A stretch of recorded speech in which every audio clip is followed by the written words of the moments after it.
My dear friends, hello, it's me, Ksenia, and today I look like a fairy, and I'd like to say that our rubric will be as light and bright like my today's feathers.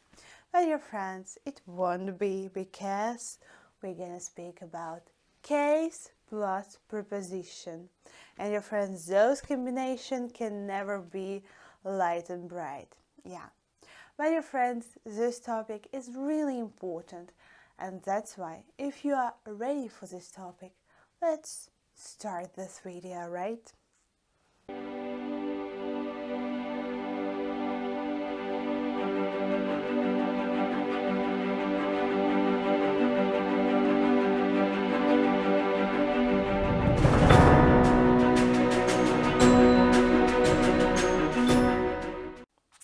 So, my dear friends, today we're gonna speak about 10 Russian prepositions.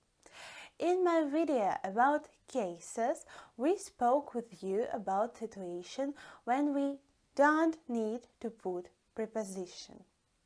And today we will speak about the specific situations when we do need to put preposition before the noun. And this noun should be changed into specific case. So dear friends, here you are the table. So dear friends, if the quality of the table is not satisfying, you always can find the same table on my Facebook page. The link will be into the description box. So dear friends, and you may print this table because I guess it will be helpful for you in future. So dear friends, and right now let's talk about the first preposition. Preposition без. Really close to the English preposition without.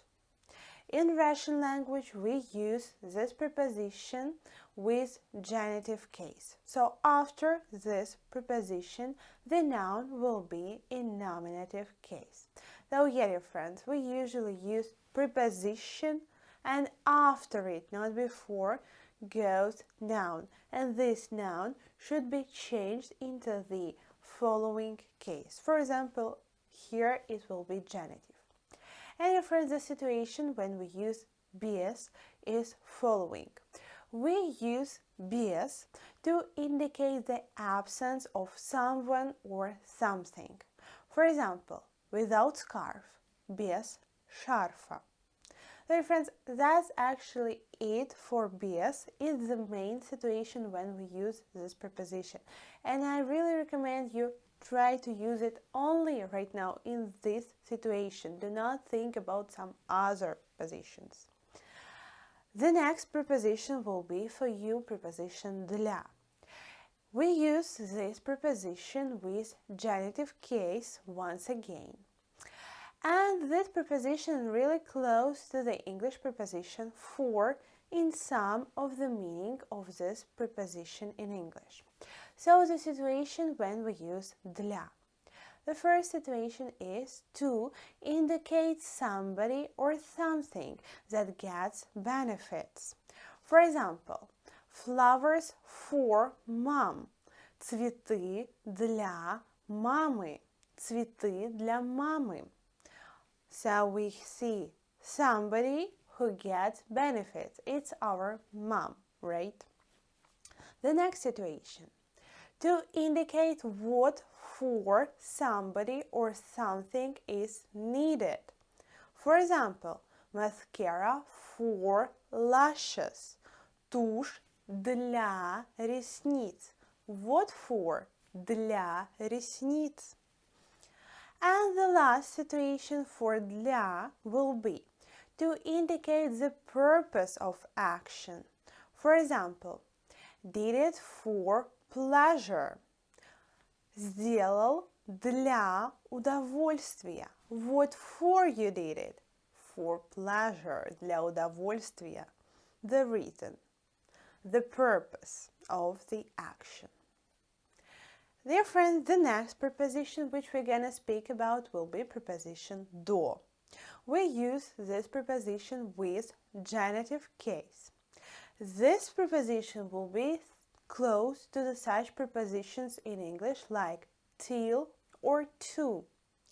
And the first situation when we use preposition do will be to indicate the distance or time separating one place, event, person from another.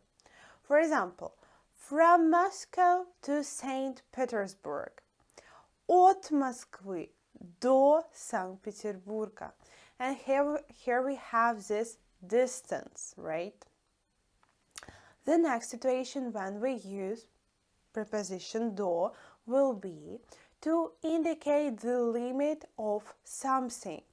For example, reach the river. So here we have this limit. Till what we go? Till river. Дойти до реки. Or, for example, it can fit up to 4 individuals. Может вместить до 4 человек. Here we have the limit, right? Till what? 4 individuals. And dear friends, the next preposition will be preposition за. And for за, we use two different cases. It's accusative case and instrumental case. Dear friends, close preposition for preposition за will be once again preposition for, as it was for preposition dlya. So see, we can't really say that in Russian and in English we do have similar prepositions. They still differ. And the first situation when we use preposition за will be in support of or in agreement with. For example, I voted for school. Я проголосовала за школу. So I support the school. I voted for school. За школу.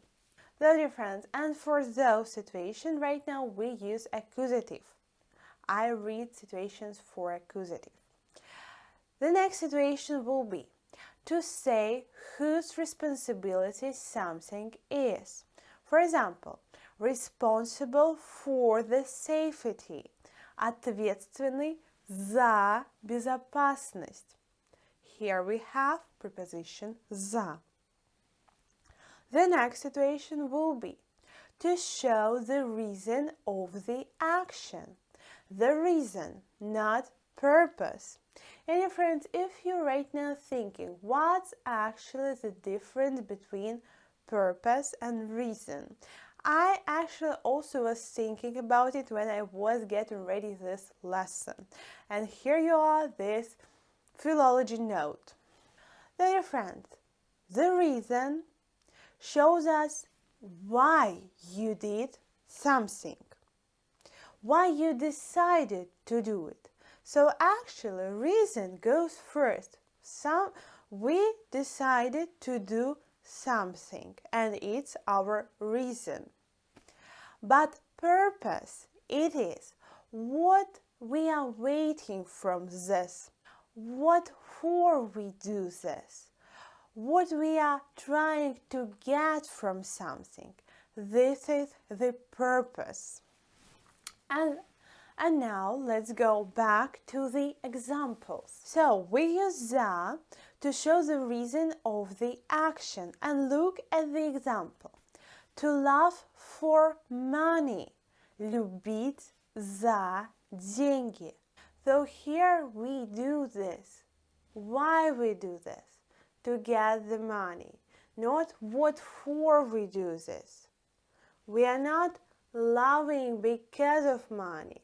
We love to get those money, for money. So, dear friends, the next situation will be we use за with the verbs of motions, usually with ся, с in the end, to show that somebody made you feel like this. For example, worried for you. In Russian we will have волнуюсь за тебя. And here there is verb. It's emotions, yes. And here it is also s in the end, which shows that we feel it. This ся, с quite often means that action connected with ourselves. And you see, in this situation, who is worried? I am worried. But why I'm worried? I'm worried because of you. And I'm worried like with you about you. That's why за тебя. I'm worried because of you. If there wouldn't be you, I wouldn't be worried. So there is such a connection. That's why we use preposition за. The next situation is to tell how much time it took to complete the action. For example, I did it in a year, we say in English, in a year. And in Russian we will say я сделал это за год. And here, dear friends, pay attention that the verb also goes in this perfect form, like сделал, already did the action. The action is done, actually. So yeah, in this situation, we also use preposition за год. And dear friends, the next situation will go with instrumental case. Before it, it was accusative. So, dear friends, we use preposition за out with such meanings like outside, behind somebody or something. For example, he's behind the door. Он за дверью. За дверью. Also, we use за like behind. And also, dear friends, we use за to show that something goes separately, one after the other. For example, one by one. Один за другим. Also use preposition за in these situations. Yeah. So, dear friends, right now let's go to the preposition is.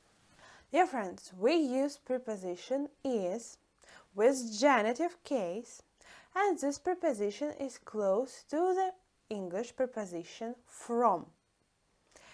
And here you are the situations. To show the place where someone or something starts or comes. For example, hairbrush from the back. From what comes the hairbrush? From the back. In Russian we will say расческа из сумки. The next situation for is will be to show the material of which something is made. For example, a table from wood. Стол из дерева. The next situation will be to show a change in state of someone or something. For example, from a boy to a man. Из мальчика в мужчину. And the last situation for the is preposition will be separating a part of a whole, separating from a group. For example, one of us. Us, we, it's a group, and we separate someone from this group. One of us. Один из нас. Один из нас. My dear friend, the next preposition will be preposition к. And we use this preposition, you already know this, I hope you do remember. We use it with dative, right? And this preposition is really close to the English preposition to. So, dear friends, and the first situation when we use preposition к is after the verb of motion, right? You do remember this. The noun goes with preposition to show the direction of action. And here you are the example. Run to the tree. Беги к дереву. So, dear friends, if we have the verb of motion, which goes usually in English with preposition to, or it might be with English preposition to, and it's the verb of motion. In Russian, it usually will be translated like verb of motion, preposition k plus noun in dative, right? So, dear friends, the next situation for preposition k will be to show that noun belongs to or refers to the particular category or group. For example, cat belongs to mammals. Кот принадлежит к млекопитающим. So here we have a group and someone belongs to, once again, preposition, to this group. Dear friends, and the last situation when we use preposition k will be to show time that something is ended or completed. And pay attention that usually there is this meaning of approximate time for the preposition k. It will be like around something. And here you are the example. He came home at around 5 o'clock. In English, in Russian, we will say Он пришел домой к 5. So it will be like around 5. In Russian, we also can say около 5. It will be kind of the same meaning, but yeah, we may also say к 5 with the time. So, my dear friends, the next preposition for us will be preposition krome. And we use this krome with genitive case. My dear friends, there won't be close prepositions in English, and you will understand why. So, just right now. So, dear friends, the first situation when we use krome, if we want to show that something is not included. For example, all fruits except apples. Все фрукты, кроме яблок. And here we have this except meaning. So yeah, кроме is close to except.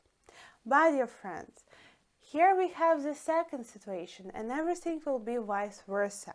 Because in Russian we have such phrase like кроме того. And this phrase means in addition to, besides. So we may say, he's not, the example, right? He's not angry.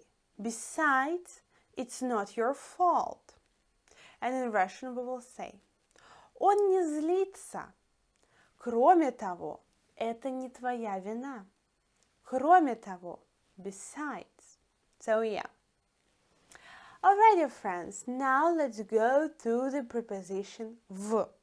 Dear friends, if you remember my video about cases, you probably already know something about preposition v, and you know the situation when we use it.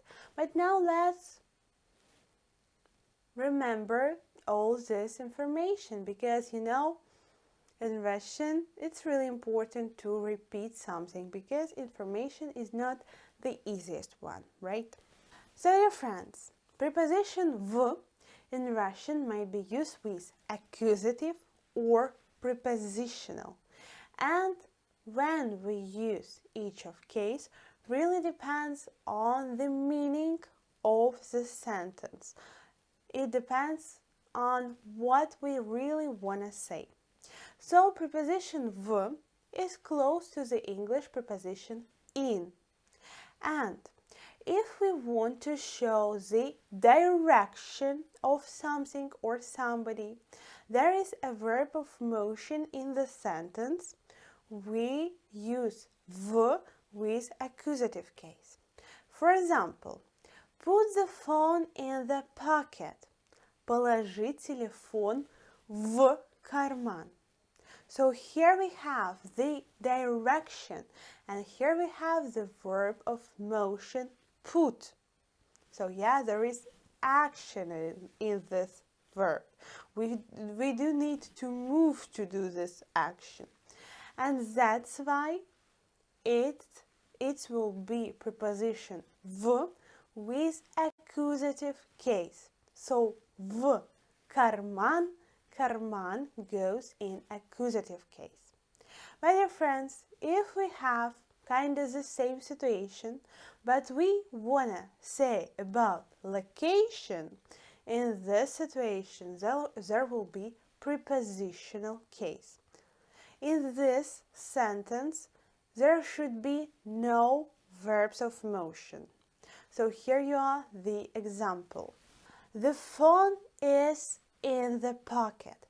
There is no motion. The verb is. So yeah, we do not move something to make this action. So that's why there is no verbs of motion. There is only like location in the meaning of the sentence.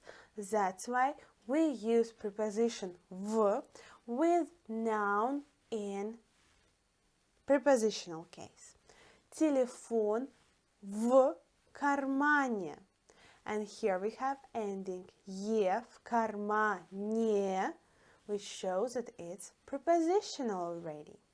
Dear friends, and one more situation when we may use preposition v is to tell the exact time, the day of week, the month, the year, but not date. Pay attention to this. So dear friends, for the exact time, the day of week, we use accusative case.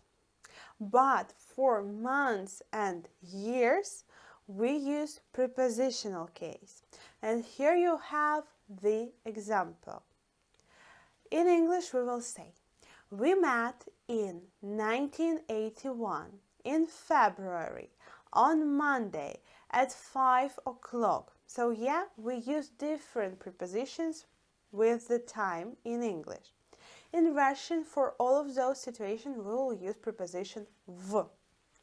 Мы встретились в 1981 в феврале в понедельник в 5 часов.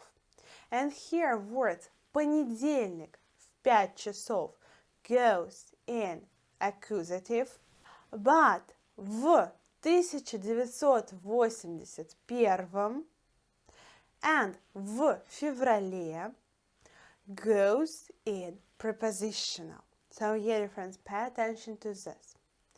And dear friends, as I said, we do not use prepositions with dates. So for example, in English we will say, we met on January 1st. But in Russian we will say, мы встретились 1 января. No prepositions needed. Dear friends, and the next situation will be preposition na. The idea of this preposition will be close with preposition v. But if v is like inside something, then na is close to the preposition on or at. If we wanna say about the direction of something or somebody, and in sentence there is a verb of motion, we use accusative case. For example, put the phone on the table. Положи телефон на стол. And here once again, put is verb of motion. We have this direction, and that's why our stol word, table, will be in accusative. But if we want to show the location of something or somebody, and there is no verb of motions in the sentence, we use prepositional. The phone is on the table. Телефон на столе. На. Dear friends, and one more situation for na. As in English, we have such phrase like look at. we have the same in Russian. It will be like смотреть на. For example, look at the table. Посмотри на стол. And here we have preposition на.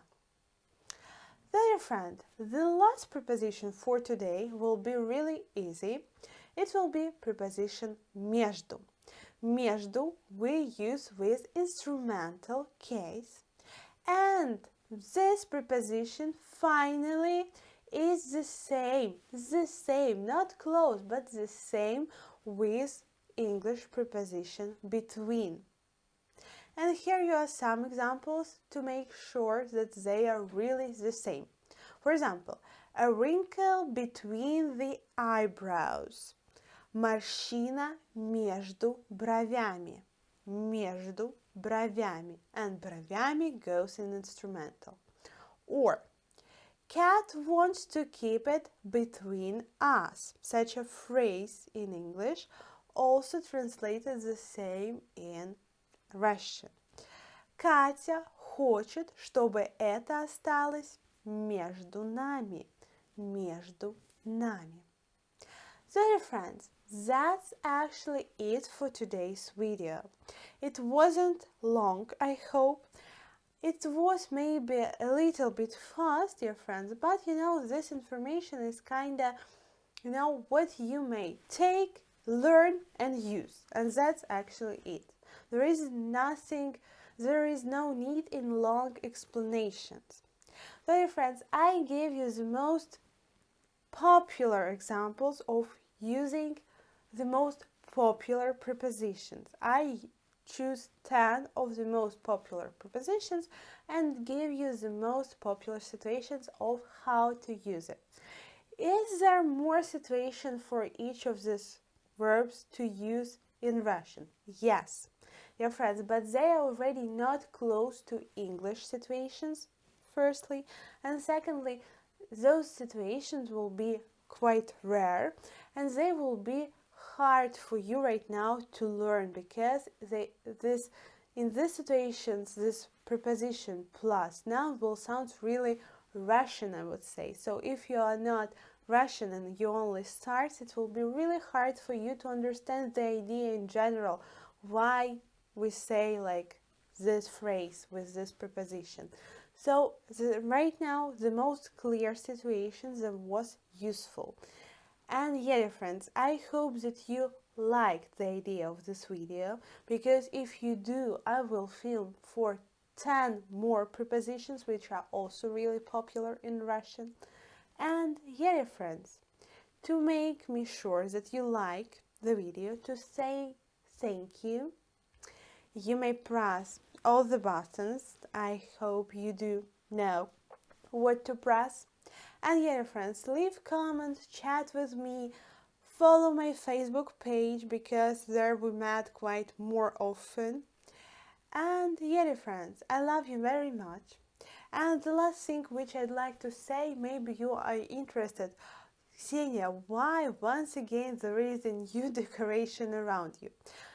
Why it's so is because I moved to the new flat right now, and in this flat there is a renovation going on. So yeah, dear friends, I hope that after renovation the background will be much more pleasant for you. And yeah, friends, yeah, right now renovation taking my time, almost all my time, but still I'm trying to find some time for you. I love you very much. See you soon, so I could really Russian you. Bye bye, dear friends.